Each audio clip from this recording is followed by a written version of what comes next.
شاویز خانزادہ رباب کو بے لباس کرتا، ایک پل کو سب کچھ بھول کر اس کے وجود میں کھو سا گیا۔ 2 گھنٹوں کے لمس کے بعد وہ رباب کو بے بس کر کے خود اس سے الگ ہو گیا۔ جب وہ تڑپ کر بولی، خان سائیں، اگر مجھ سے اتنی ہی نفرت ہے آپ کو تو پھر میرے قریب بھی مت آیا کریں، یہ نہ ہو میں آپ کی محبت میں قید ہو جاؤں اور آپ پلٹ کر بھی نہ دیکھیں۔ شاویز نے ایک نظر اس پر ڈالی جو اس کی شدتیں برداشت کرتی لال پڑ چکی تھی۔ اس کی گردن پر جگہ جگہ نشان تھے۔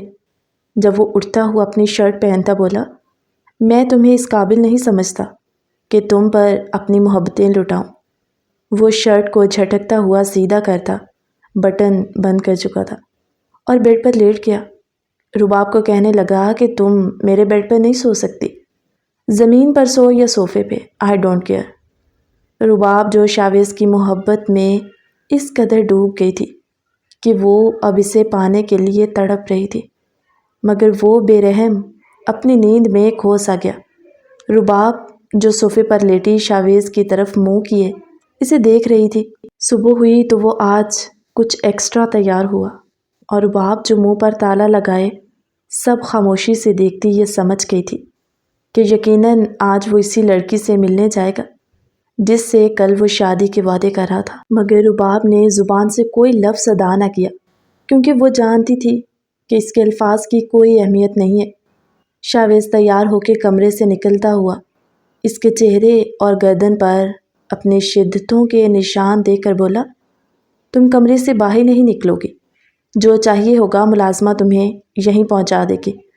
رباب نے اس بات میں سر ہلایا تو وہ ٹائی کو سیٹ کرتا ہوا رباب کی طرف بنا دیکھے بولنے لگا کہ بہت جلد اس کمرے میں اس گھر کی بہو آ جائے گی، باقی تم خود بھی سمجھدار لگتی ہو، کچھ دن مہمان ہو اس کمرے کی تو بہتر ہے، دل میں کوئی ارمان نہ جگانا۔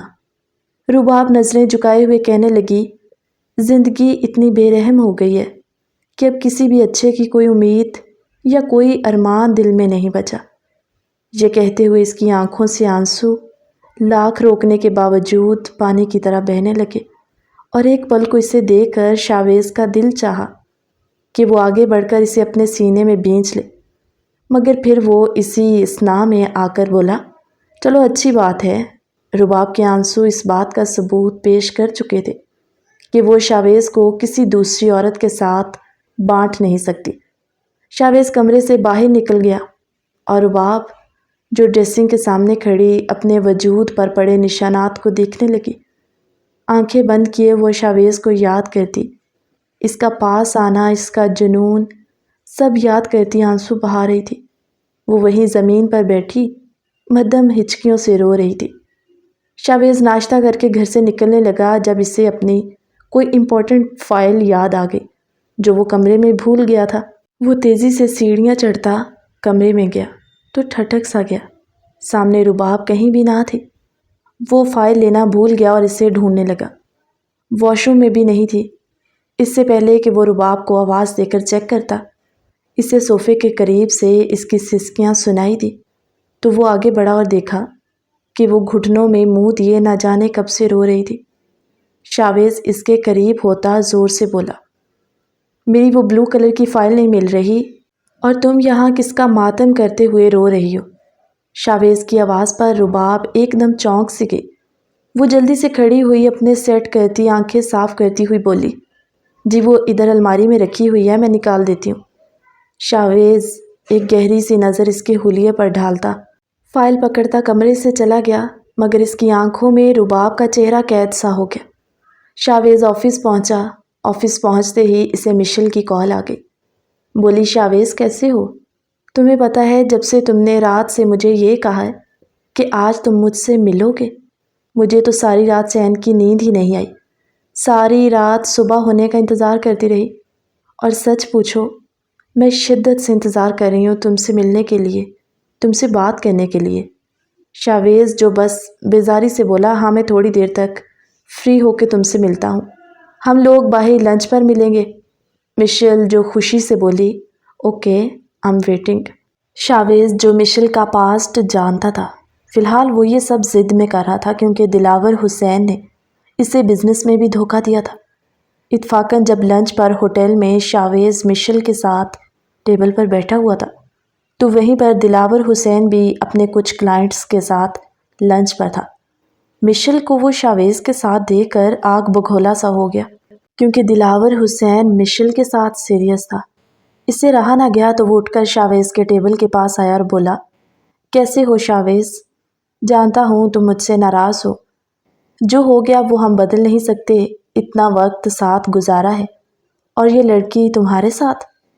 وہ شاویز کے سامنے انجان بننے کی کوشش کر رہا تھا، جیسے شاویز کچھ جانتا ہی نہ ہو۔ شاویز نے کہا، پرانی باتوں کو بھول جانا ہی اچھی بات ہے۔ میں اور مشل شادی کر رہے ہیں اور جلد ہی کریں گے۔ دلاور حسین دانت بیچتے مشل کو گھور کر دیکھنے لگا، مگر ضبط کا مظاہرہ کرتے شاویز کو مبارکباد دینے لگا۔ دلاور حسین جو منافق قسم کا انسان تھا، وہ دل ہی دل میں سوچنے لگا کہ شاویز، نہیں، اس بار تمہیں اپنی محبت پر ڈاکہ ڈالنے نہیں دوں گا۔ جہاں تمہارا بھائی مرا ہے وہیں تمہیں مروا دوں گا۔ وہ ان دونوں کو بائے بولتا چلا گیا۔ جب شاویز مشل سے بولا، تم ابھی میرے ساتھ میرے گھر چلو گی، میں سب سے تمہیں ملوانا چاہتا ہوں۔ اصل مقصد تو شاویز کا رباب کو دکھانا تھا۔ مشل بولی، وائی نوٹ شاویز؟ ان لمحات کے لیے تو میں نہ جانے کب سے تڑپ رہی ہوں۔ رباب، جسے ممتاز بی نے نیچے بلایا تھا اور کہا تھا کہ بیٹا تم بھی گھر والوں کے ساتھ بیٹھا کرو تاکہ وقت اچھا گزرے۔ شاویز جو ہی مشل کے ساتھ گھر داخل ہوا تو سب کی نظریں اس کے ساتھ لڑکی پر تھی، کیونکہ پہلی بار آج وہ یوں کسی لڑکی کو گھر لے کر آ رہا تھا۔ آج شاویز بڑا مسکرا کر سب کو سلام کرتا بولا، دادو، آج سب کو کسی سے ملوانا چاہتا ہوں۔ مشل جو جینز شرٹ پہنے ہوئے تھی، ممتاز بی نے اسے ایک حقارت بری نظر سے دیکھا تو مشل نے انہیں سلام کیا۔ ممتاز بی نے بس سرسری سے انداز میں جواب دیا۔ رباب جو شکوے بھری نظر سے شاویز کو دیکھ رہی تھی، وہ سادگی میں بھی بہت اٹریکٹیو لگتی تھی۔ لبنہ بیگم بولی، بیٹا کون ہے یہ لڑکی اور یوں ملوانے کا مقصد؟ کم آن موم، میں نے آپ سے کہا تھا نا میں بہت جلد شادی کروں گا، پورے رسم و رواج کے ساتھ، تو مشل سے بہتر کوئی مل ہی نہیں سکتی۔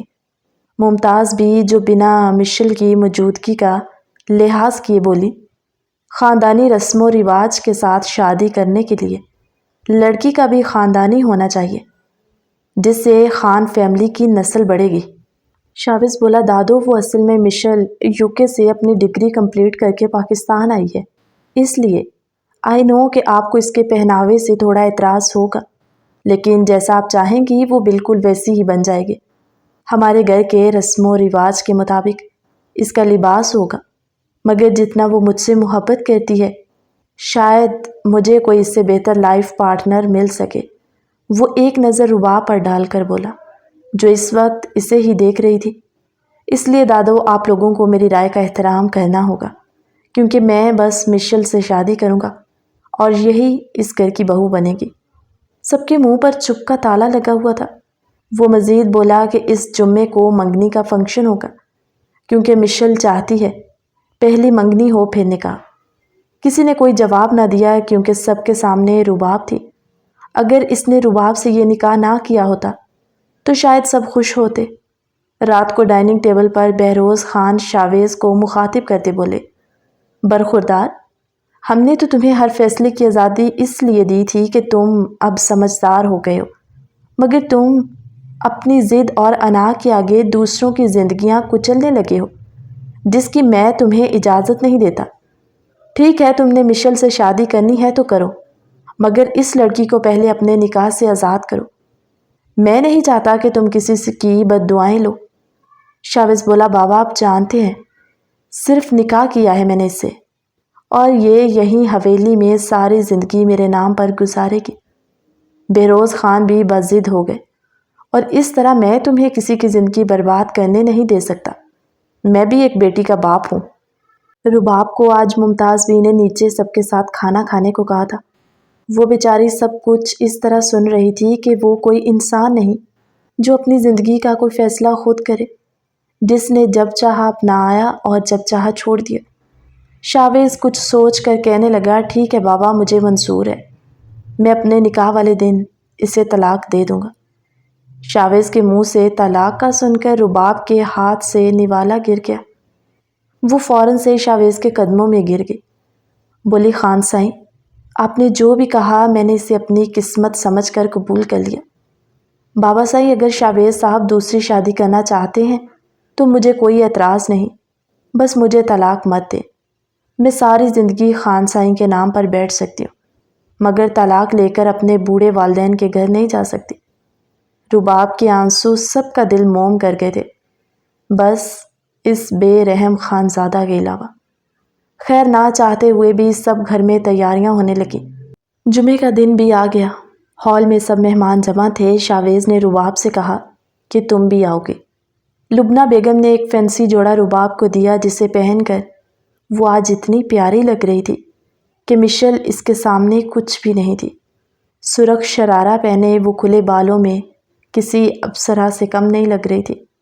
وہ بیٹھی ہوئی اپنے پاؤں پر جھکی سینڈل کی اسٹرپ کو بند کر رہی تھی۔ جب شاویز کمرے میں داخل ہوا، رباب جو نیچے جھکی ہوئی تھی، اس کے بال بھی سارے آگے ہوئے تھے۔ شرٹ کا بیک گلا کافی ڈیپ تھا، جس سے اس کے وجود کی رعنائیاں ظاہر ہو رہی تھی۔ شاویز جو ایک پل کو نظریں جھپکنا بھول گیا کہ کیا یہ وہی رباب ہے جسے وہ روز تڑپاتا ہے۔ خود پر قابو نہ پاتے وہ اس کی گردن کی بیک پر نرمی سے اپنے ہونٹ رکھ گیا۔ رباب جس کے منہ سے مدھم سی سسکی نکلی، وہ سینڈل بند کر کے جب پلٹنے لگی تو شاویز نے اپنی گرفت کو مضبوط کیا۔ بولا لگتا ہے بڑی خوشی ہو رہی ہے میری دوسری شادی کی، جو آج اس قدر تیار ہو رہی ہو۔ وہ رباب کو ایک جھٹکے سے گود میں اٹھا کر اسے صوفے پر لٹاتا اس پر جھکا اور بولا، کہیں تمہارا یہ ارادہ تو نہیں کہ تم مجھے اپنے حسن سے گھائل کرو گی اور میں اس شادی سے پیچھے ہٹ جاؤں گا۔ وہ اس کے سینے میں منہ چھپائے اس کے بدن کی خوشبو میں ہوش کھونے لگا۔ وہ مست سا ہوا خمار آلود آواز میں بولا، جانتی ہو، جی چاہ رہا ہے سب کچھ بھول کر میں تم پر اپنی ساری محبتیں لوٹاؤں، مگر اس سے پہلے کہ شاویز پیچھے ہٹتا، آج رباب نے خود پہل کرتے ہوئے اس کا چہرہ اپنے ہاتھوں میں لیا اور اس کے ہونٹوں پر اپنے ہونٹ رکھ دیے۔ شاویز کے لیے مزید خود کو روکنا مشکل ہو گیا تھا۔ وہ اسے اپنی باہوں میں اٹھائے بیڈ تک لے گیا۔ جب دونوں ہی بے بسی کی انتہا تک چلے گئے تو شاویز بھی آج ہر حد پار کرتا اسے آج مکمل اپنا گیا۔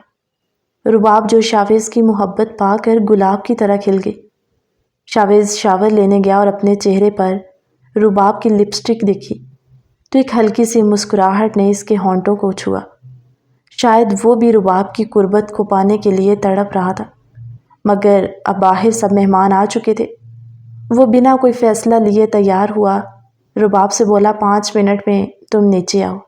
شاویز اسٹیج پر پہنچا تو کچھ ہی دیر میں مشل بھی آج بے حد تیار ہوئی پہنچی۔ رباب جو ممتاز بیگم اور لبنہ بیگم کے ساتھ کھڑی تھی، وہ اپنے دل کو سمجھا چکی تھی کہ وہ شاویز کی زندگی میں رہنے کے لیے یہ قربانی دے گی، کیونکہ نہ چاہتے ہوئے بھی وہ اس بے رحم سے محبت کر بیٹھی تھی۔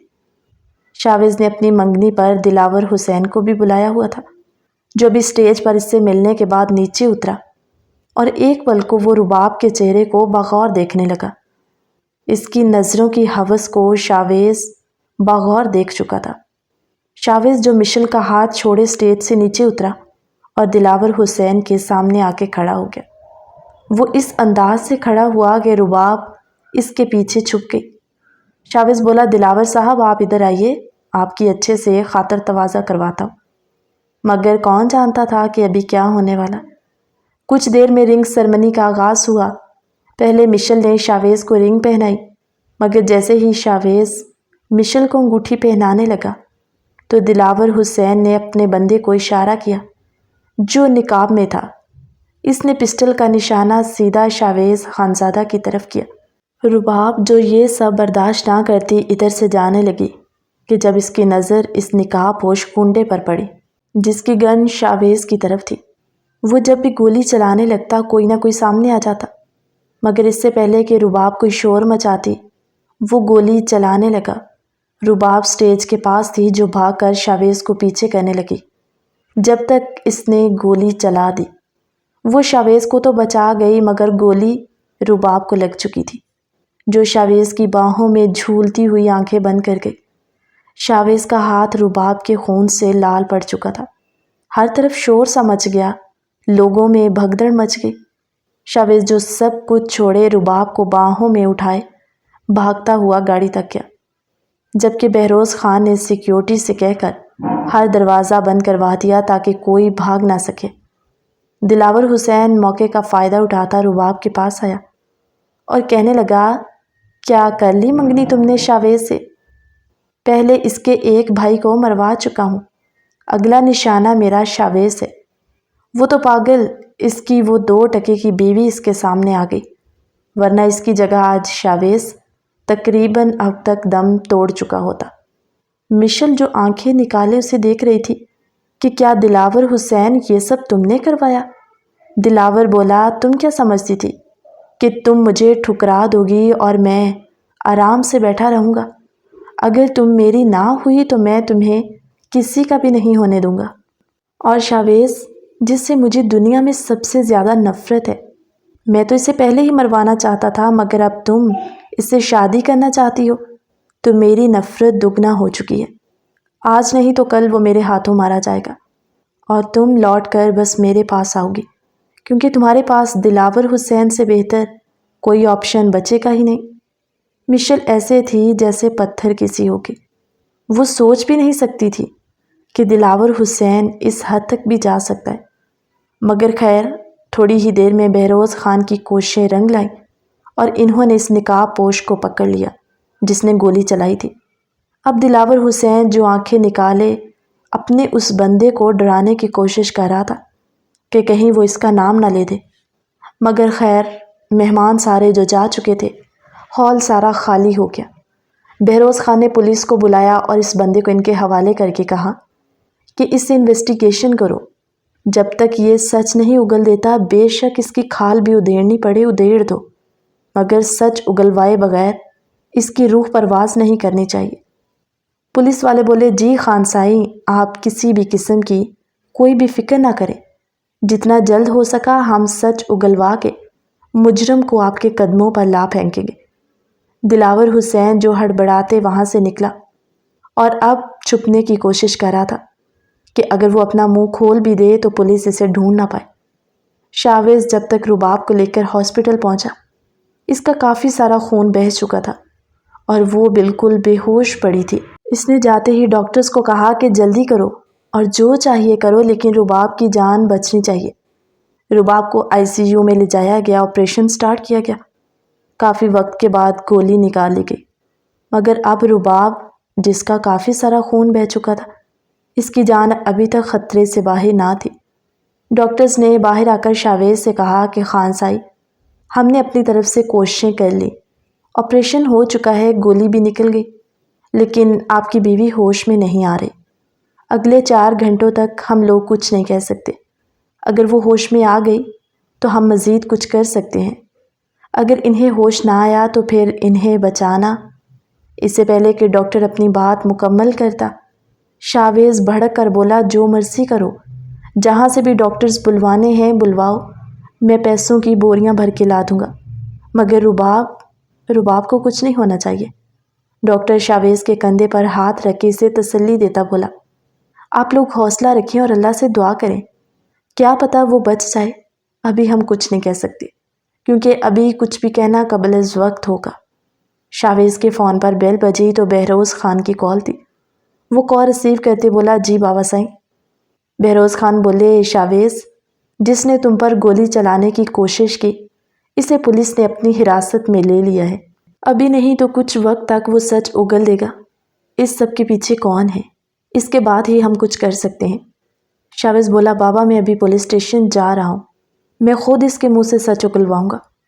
وہ یہ کہتا ہوا کال بند کر گیا اور ڈاکٹر سے کہنے لگا کہ ڈاکٹرز جیسے ہی کوئی خبر ہو پلیز آپ مجھے فوراً کال کیجیے گا، اور یہ کہتا ہوا گاڑی نکالتا گارڈز کے ساتھ پولیس اسٹیشن پہنچ گیا، جہاں اس نے انسپیکٹر سے کہا کہ میں اس بندے سے خود سچ اگلواؤں گا۔